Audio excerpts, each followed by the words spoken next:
네, 한 주간의 한반도 정세와 외교 안보 이슈를 정리해보는 토요일 대담 코너 한반도 브리핑입니다. 토니 블링컨 미 국무장관이 방한해 박진 외교장관과 회담을 했습니다. 윤석열 대통령과 오찬도 했는데요. 양측은 최근 활발한 북한과 러시아의 군사협력을 규탄했습니다. 한편 남북한 모두 이번 달 정찰위성 발사에 나설 것으로 보입니다. 오늘은 이 문제 중심으로 이번 주 한반도 상황 정리해 보겠습니다. 국제 외교 안보 분야 담당하는 이치동 기자 나와 있습니다. 어서 오십시오. 안녕하세요. 네, 먼저 오늘의 핵심 내용부터 정리를 좀 해주실까요? 네, 남북의 체제 경쟁은 오래전에 끝이 났지만 상대방의 군사 활동을 살피기 위한 우주로의 경쟁은 진행 중입니다. 오늘 다룰 내용 정리하고 자세히 짚어보겠습니다. 토니 블링컨 미 국무장관이 2년 8개월 만에 방한했습니다. 북한과 러시아의 군사 협력에 대해 매우 우려스럽다고 했습니다. 북한 외무성은 북러 관계의 새로운 현실에 적응하라고 일침을 가했습니다. 우레군의 첫 정찰 위성을 발사할 날이 잡혔습니다. 우리 기술로 만든 고성능 위성이 11월 30일 우주로 향합니다. 아쉽게도 발사체는 우리 것이 아닙니다. 정찰위성 발사 3수 중인 북한도 이번 달에 위성을 쏘아 올릴 것으로 보입니다. 11월 18일을 미사일 공업절로 정했는데 김정은 위원장의 어린 딸 김주의 후계 구도도 염두에 둔 게 아니냐는 분석이 나옵니다. 네, 알겠습니다. 자, 토니 블링컨 미 국무장관이 지금 중동 문제로 상당히 바쁜 가운데서도 이틀 정도 시간을 내서 한국을 방문했습니다. 오랜만에 온 거죠? 네, 맞습니다. 가자 지구에서 진행 중인 이스라엘 등 중동을 먼저 방문했습니다. 예. 그리고 나서 일본으로 가서 G7 외교장관 회의에 참석했고 한국에 서울에 들른 겁니다. 일주일 동안 6개 나라를 다닌 건데요. 그야말로 동해번쩍 서해번쩍입니다. 동분서주하고 있는데 그만큼 미국의 외교가 바쁘게 돌아가고 있다는 신호입니다. 네. 물론 미국의 국무장관은 전용기가 있어서 기동성이 좋긴 합니다. 이번에 왔을 때 미국이 주로 강조한 거는 자신들의 두 개의 전쟁에 개입하면서 연함이 없지만 인도 태평양 지역에 대한 관심 그리고 외교는 잊지 않고 있다는 걸 보여주려고 애쓰는 모습이 역력했습니다. 박진 외교장관과 회담을 했는데요. 네. 특히 최근에 북한과 러시아의 무기 거래, 군사 협력에 대해 깊은 우려의 목소리를 냈습니다. 직접 들어보시겠습니다. This is something that we're watching very, very closely, very, very carefully. And of course, we have real concerns about any support for North Korea's ballistic missile programs, for its nuclear technology, for its space launch capacity. 북한이 오늘 새벽에 외무성 성명을 내서 블링컨 장관의 언급을 무책임하고 도발적이라고 비난했습니다. 누가 뭐라든 북러 관계는 흔들림 없이 발전할 거고 미국은 이러한 새로운 현실에 익숙해져야 한다고 강조했습니다. 네, 러시아 관련해서 좀 미국과 또 북한 간의 기싸움이 참 치열해 보이는데요. 또 우크라이나 전쟁 현장에서도 북한 이야기가 나왔다고요? 로이터 통신이 우크라이나 동부 전선에 있는 부대에 가서 취재를 한 내용인데요. 네. 북한이 러시아에 포탄 100만 발을 보냈다는 뉴스와 맞물려서 러시아군의 포탄 공격이 늘었다는 겁니다. 직접 들어보시겠습니다. То, что там, я слышал, передали снарядов им немало. Корея тоже ощущается. Вже відчувається, так? Да. А коли почало? Розкажіть трошки про це. Ой, где-то, наверное, возможно, с месяц назад. Как-то это ощущается вообще по кругу полностью. Вот я приехал, начало это ощущаться так. До отпуска не было этого. 그러면서 전쟁 자체는 전반적으로 작년에 발발 이후 초기보다는 조금 소강 상태에 있다고 말했습니다. 네, 알겠습니다. 또 그런가 하면 하마스 고위 간부의 입을 통해서도 북한 관련 이야기가 좀 나오지 않았습니까? 네, 맞습니다. 레바논에 있는 하마스 고위 간부가 현지 매체 인터뷰에서 북한이 하마스의 동맹국이라고 하면서 이라는 미국 본토를 공격하지 못해도 북한은 할 수 있다고 주장했습니다. 요즘에 하마스가 도관에 든 쥐 신세 아닙니까? 북한에 직간접적으로 SOS를 치고 있는 게 아닌가 하는 추측을 나왔습니다. 어쨌든 우크라이나와 가자 지구 문제 관련해서도 북한이 계속 등장하고 있습니다. 네, 알겠습니다. 그리고 정찰 위성 관련한 이야기도 좀 해보겠습니다. 우리 군이 이번 달 말에 첫 정찰 위성을 발사한다라고 발표하지 않았습니까? 그렇습니다. D-Day는 11월 30일입니다. 네. 425 사업으로 불리는데요. 북한의 위협에 대응하기 위해서 정찰위성 5기를 확보하려는 겁니다. 그중 첫 위성이 이번 달 말에 우주로 향합니다. 425 사업이라고 하는데 425는 지금 화면에 나오지만 그 SAR, 사 위성하고 25 위성 이걸 합친 425 이렇게 해서 만들어진 이름입니다. 네. 내년과 내후년에 순차적으로 나머지 4기의 위성도 발사할 계획입니다. 총 예산은 1조 2천억 원에 달합니다. 5기가 모두 궤도에 오르면 북한 전역을 2시간 정도 간격으로 감시할 수 있게 됩니다. 위성의 해상도가 워낙 좋아서 차량은 물론이고 30cm 되는 물체까지 식별이 가능하다고 합니다. 또한 숲 같은데 숲풀에 숨어있는 물체도 식별이 가능하다고 합니다. 사업을 주도하는 방위사업청은 2시간 간격을 메우기 위해서 추후에 여러 개의 소형 위성도 발사할 계획이라고 밝혔습니다.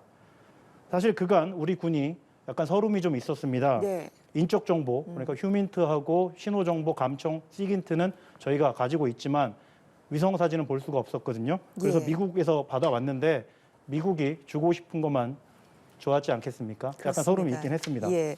자, 정찰 위성은 우리 기술로 만든 걸로 알고 있거든요. 그런데 이 위성 발사는 또 미국에서 한다고 하더라고요. 이 내용도 좀 전해주실까요? 네, 그렇습니다. 캘리포니아에 있는 반덴버그 우주군 기지에서 민간 로켓 업체 스페이스X의 펠컨 9 로켓으로 합니다. 스페이스X는 테슬라로 유명한 일론 머스크가 만든 로켓 회사인데요. 그 이유는 탑재 위성의 중량 때문입니다. 대한민국이 나로와 누리호를 거치면서 자체 위성 발사 능력을 가지고 있긴 한데 정찰 위성은 그간 쏘아 올린 500km 정도의 위성보다 무게가 2배가량 됩니다. 한 800kg 정도 되고요. 현재는 국내 정찰 위성 발사가 가능한 국내 발사체는 없다는 게 방사청의 설명입니다. 펠컨 9 로켓을 좀 주목해 볼 필요도 있는데요. 네. 2단 로켓으로 돼 있는데 특이한 점은 1단 발사체 부스터가 발사단 이후에 2단을 분리하고 나서는 다시 원위치로 돌아옵니다. 그래서 재활용을 할 수 있습니다. 예. 1단 발사체 부스터가 상당히 비싸거든요. 예. 그래서 비용을 절감하고 오. 우주 쓰레기도 줄일 수 있는 장점이 있습니다. 멋진 네. 기술입니다. 그렇군요. 또 마침 우리 국방부 대표단이 반덴버그 기지를 방문을 해서 이 미국의 ICBM 발사를 또 참관하기도 하지 않았습니까? 그렇습니다. 허택은 국방부 정책실장이 이끄는 한미 핵 협의 그룹 대표단이 지난주 현장에 가서 미니트맨 3 대륙간 탄도미사일 ICBM 발사를 참관했습니다. ICBM은 제가 지난주와 지지난주에 설명드린 전략 폭격기와 핵 잠수함과 더불어서 3대 핵 타격 수단으로 분류됩니다. 미니트맨 3는 사거리가 13,000km에 달하고 시속이 28,000km 정도로 됩니다. 그래서 기술적으로 30분 정도면 평양을 타격할 수 있다고 전해졌습니다. 시속은 그렇고 초속은 7km, 8km여서 극초음속 ICBM입니다. 네. 자, 그리고 북한에서도 이제 10월에 정찰 위성 발사를 한다고 했는데 3차였습니다. 3차 네. 발사하겠다고 했는데 하지 않았고 이번 달에 좀 하지 않을까 이런 관측이 나오고 있는데 남북이 좀 관련해서 경쟁을 하는 모습이네요. 그렇습니다. 지난 5월과 8월 발사 실패에 이어서 삼수 중인데요. 그렇습니다. 예. 10월에 발사하겠다고 대외적으로 공표를 했는데 아직까지 소식이 없습니다. 발사 지원 배경을 두고 추측이 많은데요. 네. 지난번에 2번의 실패가 발사체 엔진 등의 문제였다고 했으니 러시아의 도움을 받아 해결하는 데 시간이 걸리는 게 아니냐는 분석이 있습니다. 3~4번이라고 3번 연속 실패하면 타격이 크기 때문에 부담도 크고 해서 신중하게 준비하는 걸로 보입니다. 전문가의 의견입니다. 다 시뮬레이션이 안 된다. 그러면은 이제 예를 들어서 러시아가 그건 이런 식으로 해결하면 돼라고 기술 자문을 해두던가 아니면은 이제 발사체를 가지고 가서 러시아 시험 장비로 시험을 해주든가 아니면은 그냥 러시아 걸 하나 주든가 이런 식의 발사체 협력이 있을 수 있는 거죠. 다만 이제 이게 발사체 협력이 이렇게 많이 노출이 되면 이건 ICBM 지원해준다는 비난을 받을 수가 있거든요. 이충근 박사는 그간 북한 위성이 해상 도면에서 조악하다는 평가가 많았기 때문에 카메라나 플랫폼 등 분야에서 러시아가 지원하고 있을 가능성도 배제하지 않았습니다. 네, 알겠습니다. 그런데 북한에서요, 갑자기 11월 18일을 미사일 공업절로 제정하겠다라고 발표를 했고 이때쯤에 3차 발사에 나설 수도 있다는 관측이 있는데 이 기념일이 김정은 위원장의 딸 주애의 후계 구도와 관련이 있을 수도 있다 이런 이야기도 나오더라고요. 네, 그렇습니다. 지난해 괴물 ICM으로 불리는 화성 17형을 시험 발사한 11월 18일을 기념하는 날인데요. 네. 당시 최고 성능을 보여줬다고 자랑이 어마어마했습니다. 특히 김정은과 리설주 사이에서 낳은 딸 김주애를 발사 현장에 데리고 갔는데 이때가 김주애가 처음으로 세상에 공식석상에 등장한 날입니다. 네. 우리 김영호 통일부 장관도 이 부분을 주목했는데요. 북한이 ICBM 성공 발사 외에도 김주애의 데뷔 이래 의미를 두려는 의도로 보인다는 설명입니다. 김주애가 아직 어리지만 후계자가 될 가능성도 배제할 수 없다고 봐야 한다고 덧붙였습니다. 김주애는 2013년생이니까 10살, 11살 정도 되거든요. 사실 이름도 김주애가 정확한지 확인은 안 됩니다. 김정은도 예전에 저희들은 김정운으로 알고 있다가 그렇습니다. 한참 예. 지난 후에야 김정은으로 확인됐었거든요. 주애라는 이름은 10년 전에 방북한 전 미 프로농구 선수 데니스 로드맨이 갔을 때 그 보고 와서 전원으로 알려졌습니다. 북한 매체는 실명을 공개하지는 않고 사랑하는 자제분, 존경하는 자제분으로 부르고 있습니다. 네.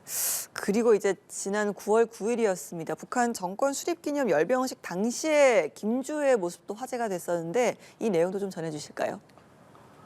네, 사실 김정은이 아직 젊고 40세 전후니까요. 김주애는 너무 어려서 후계자를 얘기하긴 이르다는 게 중론입니다.